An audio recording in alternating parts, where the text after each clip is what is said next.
menjadikan kita rasa hebat, menjadikan kita rasa takabur, ujub. Nabi kata ambil tanah, pergi lomor, pergi lontar atas muka orang yang memuji. Pasal penyakit kena pada kita. Dan jadikan olehmu akan daku. Mana ni? Dan jadikan olehmu akan daku lebih baik daripada barang yang menyangka mereka itu. Atas lagi kan? Okey. Dan berkata Sayyidina Ali karramallahu wajhah, tak kala dipuji akan dia. Ni kita kena ambil contoh Sayyidina Ali, tuan-tuan. Bab tu, tuan-tuan. Pintu ilmu siapa dia? Babul ilmi, tuan-tuan. Sayyidina Ali, tuan-tuan. Pintu ilmu. Tengok Sayyidina Ali, dia handle orang puji dia baca macam mana? Dia berdoa, tuan-tuan. Tengok. Dan berkata Sayyidina Ali karramallahu wajhah, tak kala dipuji akan dia. Bila mana orang puji dia berdoa. Dia berdoa macam mana? Allahumma ghfirli ma la ya'lamun wa la tu'akhizni bima yaqulun waj'alni khairan mimma yazunnun.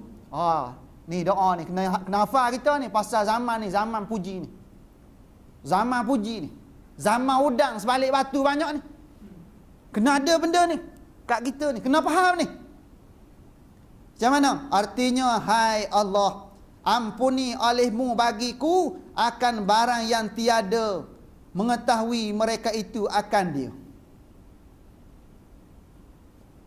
Hai Allah, ampuni olehmu bagiku akan barang yang tiada mengetahui mereka itu akan dia. Kadang-kadang orang puji kita, benda dia tak tahu pun siapa kita, dia puji kita. Maka kita minta ampun dengan Allah Ta'ala. Takut-takut kita rasa lain. Takut-takut kita rasa macam mana bila mana orang puji kita. Takut-takut kita rasa takabur, takut-takut kita rasa riak dengan sebab pujian tersebut. Maka kita minta ampun awal-awal dengan Allah Ta'ala. Dan jangan engkau ambil salah akan daku dengan sebab barang yang berkata mereka itu akan dia. Orang puji kita lebih-lebih, dia puji. Dengar reka ceritanya sampai satu tahap kita ni dah rasa tak selesa ketika tu, kena minta dengan Allah Ta'ala. Sayyidina Ali kata macam mana? Jangan engkau ambil salah akan daku dengan sebab barang yang berkata mereka itu akan dia. Jangan kamu ambil salah pada aku ya Allah dengan sebab pujian mereka terhadap diriku. Tu jalan selamat dia panggil. Dan jadikan olehmu akan daku lebih baik daripada barang yang menyangka mereka itu akan dia. Kita minta dengan Allah, ya Allah, jadikanlah kepadaku lebih baik daripada sangkaan pujian. Orang tu dia sangka baik daripada kita, dia puji tu, puji walaupun tak ada pada diri kita.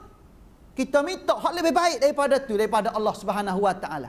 Pasal Allah Ta'ala mampu boleh bagi yang lebih baik pada kita. Tu kena minta doa ni, kita kena hafal. Kena hafal supaya kita tak kena fitnah puji. Tak kena takabur, tak kena riak dengan sebab puji-pujian orang, pujian masyarakat kita. Wallahu a'lam. Wallahu a'lam kitab ni, bukan wallahu a'lam saya tu. Belum habis lagi tu. Jangan Allah lega rasa ustaz kata wallahu a'lam tu nak tutup kitab tu. Tak, belum lagi nak sambung lagi ni. Tu kedudukan dia, tuan-tuan. Nisbah kepada puji maknanya kita ukur baju badan kita sendirilah, tuan-tuan. Kita ni hidup menumpang bumi Allah, banyak kelemahan-kelemahan yang ada pada diri kita.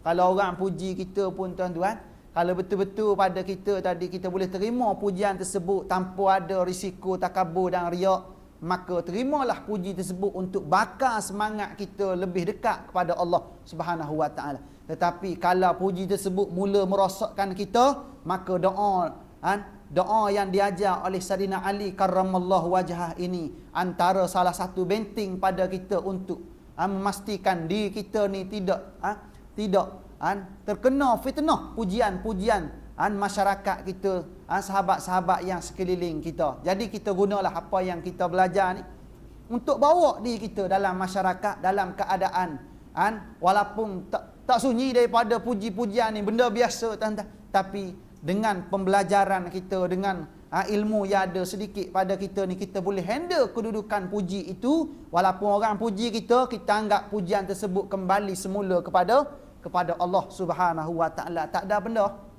kedudukan tersebut. Jadi wallahu a'lam, tu baru wallahu a'lam saya. Cukuplah sekadar tu tuan-tuan. Ada soalan ke?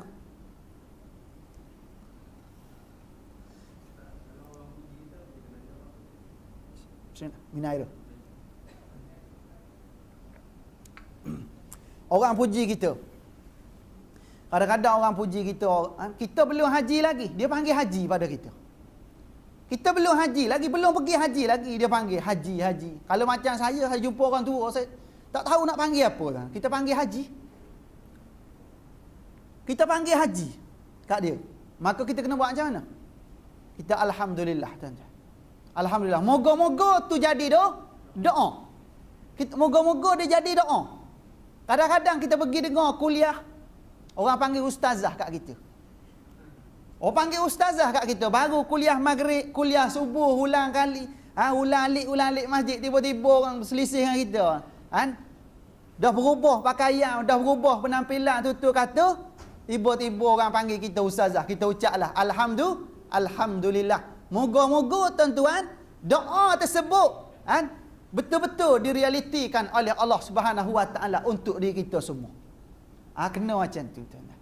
Tapi kalaulah orang puji kita tuan-tuan, melangit dalam keadaan benda tu memang satu penipuan, satu benda yang kiranya perancangan untuk ada kepentingan yang kita tidak sangka-sangkakan, kita kena berlindung daripada Allah Subhanahu wa taala supaya kita ni tak terkena fitnah tersebut, tuan-tuan.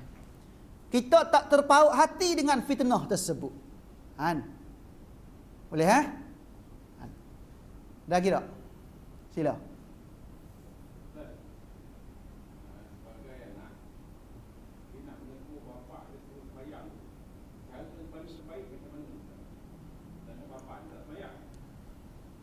Okey.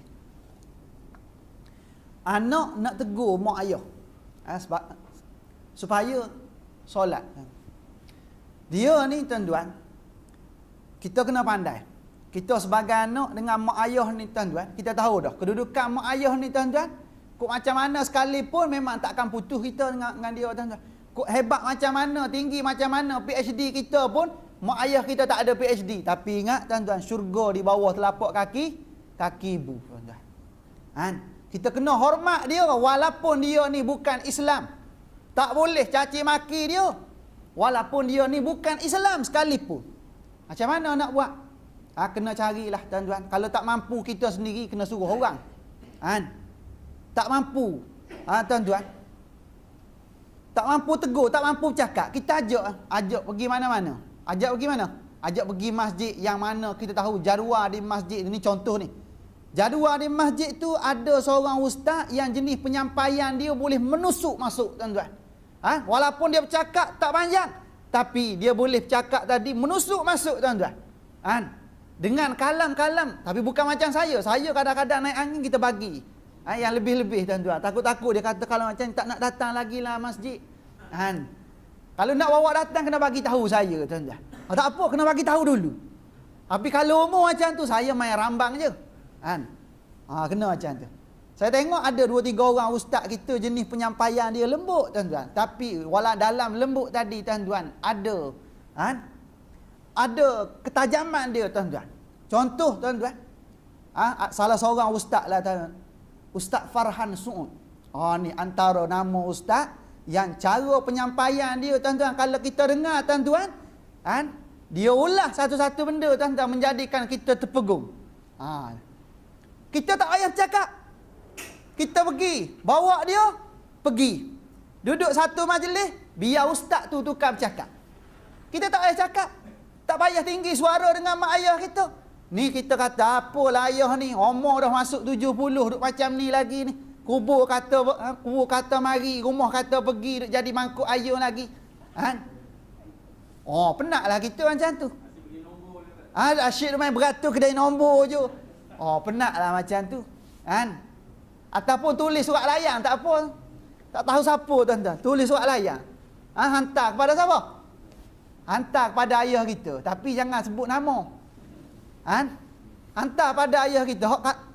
Kalau ayah jenis macam tu lah tadi. Buat surat layar gitu. Tulis hasrat kita macam mana. Gini. Dalam keadaan kita tak bagi tahu mana nama anak. Anak kan ramai. Anak ada 10. 10 orang. Ada sedozen anak, tuan-tuan. Kita buat ni hasrat daripada anak. Kita cerita balik surat pada mak ayah kita. Yang mana kita mengharapkan sangat mak ayah kita tu berubah. Di samping doa, kita kena ada usaha dan ikhtiar. Tulis surat, jumpa alim ulama supaya mereka ni berdoa, solat ajar supaya ayah kita ni terpaut hati. Di samping kita bawa dia ke majlis-majlis ilmu, beli kaset, beli CD. Supaya paling-paling kurang dia dengar, walaupun dia rasa menyampah pada peringkat awal, tak apa. Lama-lama tuan-tuan, hati manusia ni tuan-tuan, walaupun dia keras, lebih keras daripada batu tuan-tuan. Moga-moga tuan-tuan dengan usaha kita yang sedikit sebagai anak, Allah Ta'ala tak tengok saja usaha kita tadi tuan-tuan. Allah Ta'ala tak tengok saja tuan-tuan. Dia tengok bersungguh anak ni. InsyaAllah Allah Ta'ala akan restui permohonan kita, insyaAllah tuan-tuan. Tu salah satu contoh lah. Ada lagi?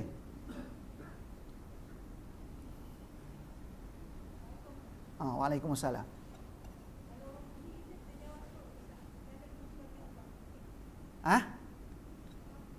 Orang puji kita. Betul. Orang puji kita tuan-tuan. Allah baiklah. Kita kata Allah Ta'ala tu tepat terima puji. Allah Ta'ala lebih mulia. Dia memuliakan kita. Kita kata Allahu Akram. Allah Ta'ala tu lebih mulia. Maknanya dia kembalikan, U-turn balik puji tadi. Daripada dia nak puji kita. Kita U-turn kan balik puji tu. Kembali pada siapa? Balik pada Allah Subhanahu Wa Ta'ala.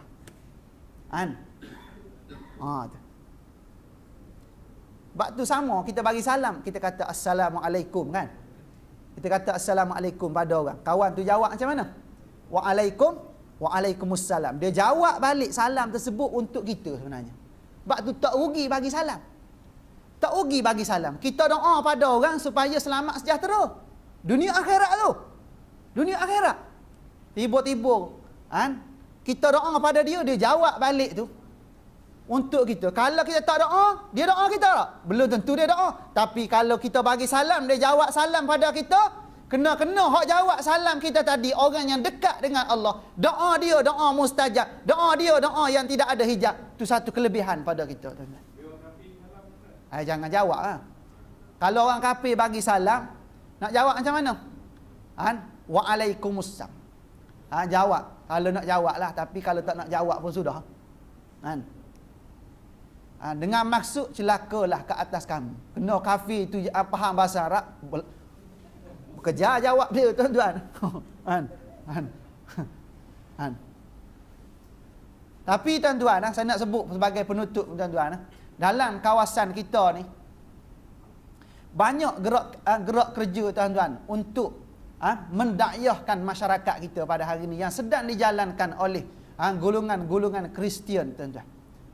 Di semua peringkat pada hari ini, khususnya di dalam kawasan Ampang. Dah beberapa orang jumpa saya tuan-tuan, minta pendapat, minta tolong doakan. Antaranya seorang driver taksi tuan-tuan daripada Kampung Melayu Ampang. Dia ni ambil seorang penumpang di Bukit Indah. Bukit Indah. Penumpang tu Cina tuan-tuan, perempuan. Dia naik. Driver taksi ni dia tak kira Cina ke perempuan ke, tak kira tua ke muda, bawa je janji masuk. Betul tak? Tak kira dia. Memang macam tu. Jangan tanya Islam kafir. Kalau Islam masuk, kafir jalan. Ada macam tu? Tak ada, masuk je. Dah masuk tu, dia kata nak pergi mana?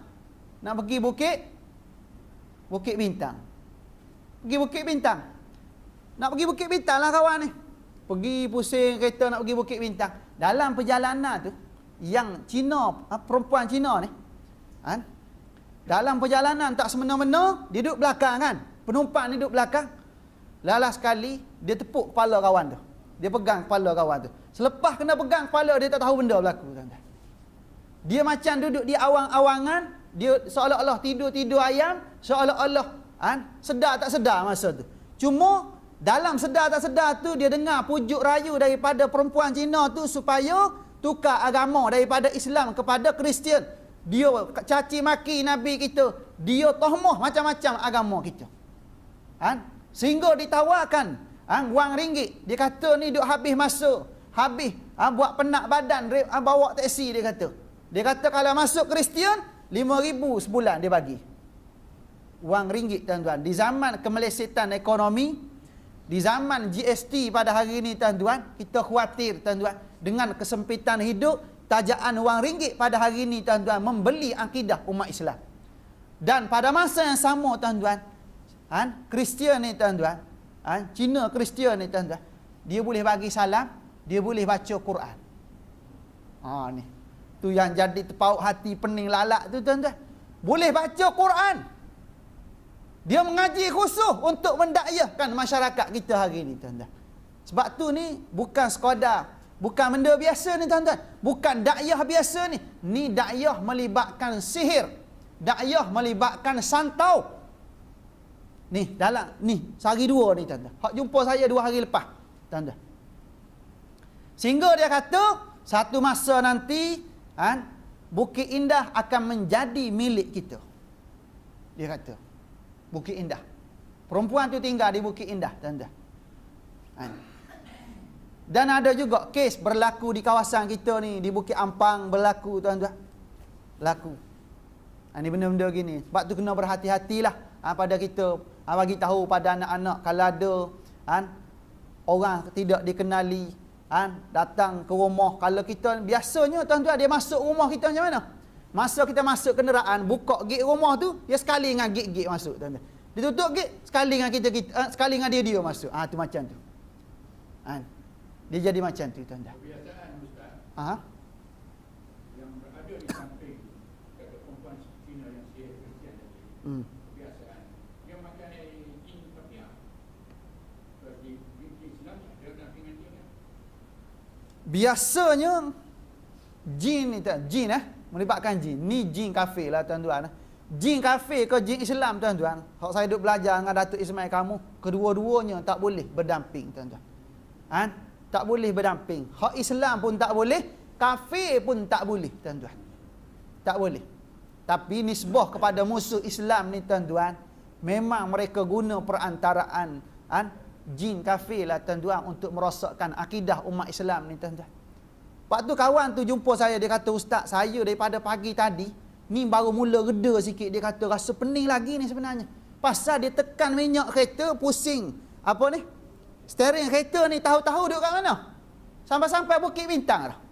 Kata bila masa sampai sini? Tak tahu. Cuma dia boleh nampak. Boleh cerita balik apa yang berlaku tadi. Sampai perempuan Cina tu menangis-menangis supaya pakcik ni tukar agama. Siap nak bayar 5,000. Gelak mata tuan-tuan. Bawa teksi dapat 5,000 sehari. Muda lagi tuan-tuan. Tu.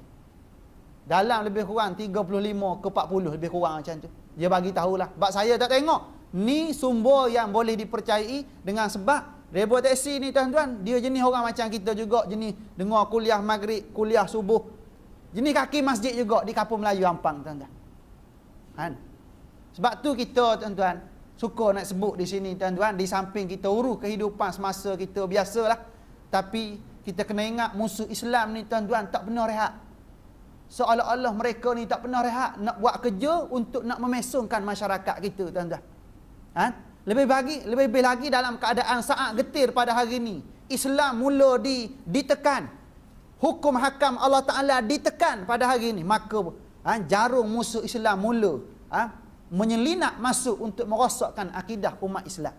Sebab tu di samping kita urus macam biasa, maka berwaspadalah tuan-tuan. Di samping kita guna pendinding diri supaya tak kena tuan-tuan, tak kena sihir, santau dan seumpamanya dalam bentuk makan minum, dalam bentuk angin, dalam bentuk apa saja. Semua tu tuan-tuan kita boleh minta dengan Allah Subhanahu Wa Taala. Antaranya tuan-tuan boleh amalkan amalkan bismillahilladzi la yadurru ma'asmihi syai'un fil ardi wala fis sama'i wa huwas samiul alim. Dalam perubatan Islam kita panggil ayat ni ayat penggerak. Penggerak macam mana? Kalau sihir nak datang pada kita, dia tak jadi, dia digerakkan supaya jauh pada kita. Kan? Kita bacalah. Baca berapa kali? Sabit pada hadis Nabi. Nabi ajar kita supaya baca 3 kali pagi dan 3 kali petang. Lebih tak apa. Kalau nak pergi tempat-tempat yang kiranya tak pernah kita pergi, eloknya banyak baca, tuan-tuan. Berkali-kali baca. Berkali-kali baca. Kalau sangkut, tak payah pergilah. Dalam perubatan Islam, kalau kita baca sangkut, tuan-tuan, tak payah pergi tempat tersebut. Tangguhlah pergi tempat tersebut. Besar kemungkinan Allah Ta'ala bagi petunjuk pada kita dengan sangkutnya bacaan tersebut, kita pergi dalam keadaan kita tidak selamat. Baca. Di samping pendinding diri yang lain dengan 3 kul, kita baca sebagai pelindung diri. Masa nak tidur, masa bangun tidur, kita baca 3 kul tu. Amalkan ayat kursi. Ayat kursi, tuan-tuan, kita kena amalkan seelok-eloknya. Ayat kursi ni, tuan-tuan, antara ayat yang kiranya kuat, tuan-tuan. Kuat. Kalau nak baca, tuan-tuan, baca wakaf 9 kali. Baca wakaf 9 kali sebagai pendinding diri. Baca lepas solat. Tapi nak pendinding diri ni, tuan-tuan, tuan-tuan baca 4 kali. Tuan-tuan baca 4 kali. Bacaan kali pertama, tuan-tuan baca Allahu la ilaha illa huwal hayyul qayyum, terus je sampai tempat wala yauduhu hifzuhuma. Tuan-tuan ulang 7 kali. Niat sebagai pendinding di bahagian depan. Wala yauduhu hifzuhuma, wala yauduhu hifzuhuma sampai 7 kali. Tuan-tuan, apa ni, dalam keadaan ulangan tersebut, tuan-tuan pejam mata, kita minta dengan Allah Ta'ala supaya Allah Ta'ala bagi pendinding pada kita daripada sebarangan bentuk gangguan daripada arah depan. Lepas tu baca kali kedua pula ayat kursi yang sama sampai tempat wala yauduhu hifzuhuma tadi, ulang 7 kali. Kita pejam mata dalam keadaan tersebut, kita bayangkan minta dengan Allah Ta'ala pendinding di bahagian belakang. Begitu juga sebelah kiri dan begitu juga belah kanan, begitu juga belah kiri, benda yang sama. Minta dengan Allah Ta'ala, moga-moga kita ni dibentengi oleh Allah Subhanahu Wa Ta'ala daripada segala bentuk gangguan-gangguan yang tak nampak tengok dengan mata kasar, tetapi benda tu sedang bermaharaja lela pada hari ini dalam kawasan kita. Lebih lagi dalam bab makan minum, kena berhati-hati juga dalam bab makan minum, tuan-tuan. Pergi sana sini minum air, kadang-kadang air mineral yang sudah dijampi serapah, yang sudah dipuja sehingga menjadi sebagai bahan sihir, maka kita kena berhati-hatilah. Antara jalannya, tuan-tuan, kita nak pergi makan minum, sebelum makan tu kalau boleh baca bismillahilladzi la yadurru tadi tu, baca 3 kali, tiup dalam minuman makanan kita, ataupun tambah lagi satu, baca laqad ja'akum rasulun min anfusikum, terus sampai akhir sekali lah. Surah benda tu, surah At-Taubah ayat terakhir sekali, tuan-tuan. Ada tu. Baca, jadikan amalan kita, tuan-tuan. Baca bila tu? Selamping baca lepas-lepas solat, maka tuan-tuan nak pergi makan kedai mamak, kedai apa saja, tuan-tuan, bacalah. Tapi saya nasihatkan, tuan-tuan, kalau jenis minat kedai mamak, ada mamak sini, tuan-tuan. Ada mamak? Ada. Peminat lah. Kalau tanya saya, tuan-tuan, kalau ada kedai lain, pergi kedai lain lah, tuan-tuan, ya. Minta maaf cakap, tapi bukan semua. Tapi kebanyakan, tuan-tuan, bila mana kita pergi, kita cuba di tempat-tempat macam ni, memberi maksud, memberi satu respon yang kurang mengizinkan kita pergi tempat tersebut. Kerana ada taktik kotor dalam urusan niaga, tuan-tuan. Ada guna taktik kotor, tuan-tuan. Ada guna pelaris yang tidak syar'i dalam urusan jual beli tersebut, tuan-tuan.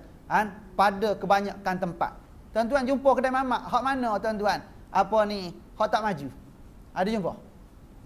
Jarang biji mata jumpa, tuan-tuan. Majoriti maju 24 jam tuan-tuan. Sampai kaki lima tempat parking kereta pun dia bentang meja juga. Pasal benda tuan-tuan selidik, ada jawapan yang tuan-tuan tak sedari.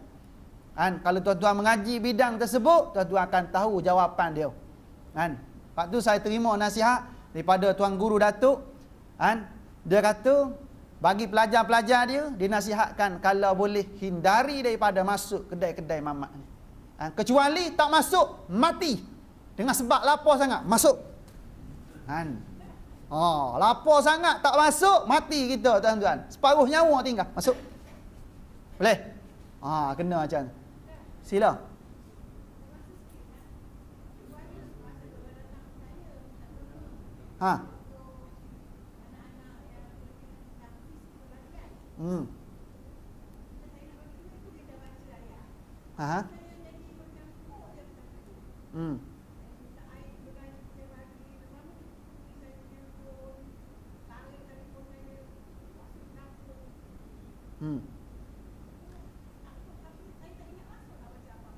Tu. Okey, tu antara bentuk-bentuk pukau lah. Zaman kita hari ni sebenarnya banyak benda-benda gitu sebenarnya. Dan banyak benda-benda hari ni orang guna untuk merosakkan kita pada hari ni. Sebab tu pada saya lah, kita kena kuat. Kena kuat dari segi sudut pendinding diri kita, kena kuat sebenarnya. Amalan zikir kita paling-paling tak ada baca maksurat. Lepas-lepas asar, lepas subuh, lepas asar baca maksurat, paling-paling tak ada. Di samping ilmu-ilmu lain, di samping zikir-zikir lain, sebagai kekuatan dalaman kita kena baca. Kerana teruk sangat pada hari ni sebenarnya. Antara tempat hak kita kena pasti ni kawasan kita ni. Kawasan Ampang kita ni antara tempat yang kiranya keras dalam masalah ni tuan-tuan. Sebab tu saya cerita ni dengan sebab sayang masyarakat tuan-tuan. Takut-takut terkena dulu, terjatuh di tipe tangga dulu, baru nak cari ubat tuan-tuan. Kita tak nak benda ni. Kita berwaspada awal-awal lah tuan-tuan. Biar kita jadikan yang dah berlaku tu sebagai satu sempadan pada kita semua untuk kita pastikan kita yang belum kena ni tidak terdakyah dengan agenda musuh-musuh Islam itu. Kita minta lindung dengan Allah Ta'ala. Di samping kita baca macam-macam doa, solat, kita jagalah berterusan. Moga-moga ianya sebagai benteng dalam rumah tangga kita, insya-Allah. Cukuplah tuan-tuan ya. Jadi cukup sekadar tu untuk malam ini. Apa yang baik datang daripada Allah, yang kurang kelemahan dan kejahilan saya sendiri. Mohon maaf pun ampun di atas segala kekurangan dan ketelanjuran. Siru ala barakatillah. Assalamualaikum warahmatullahi wabarakatuh.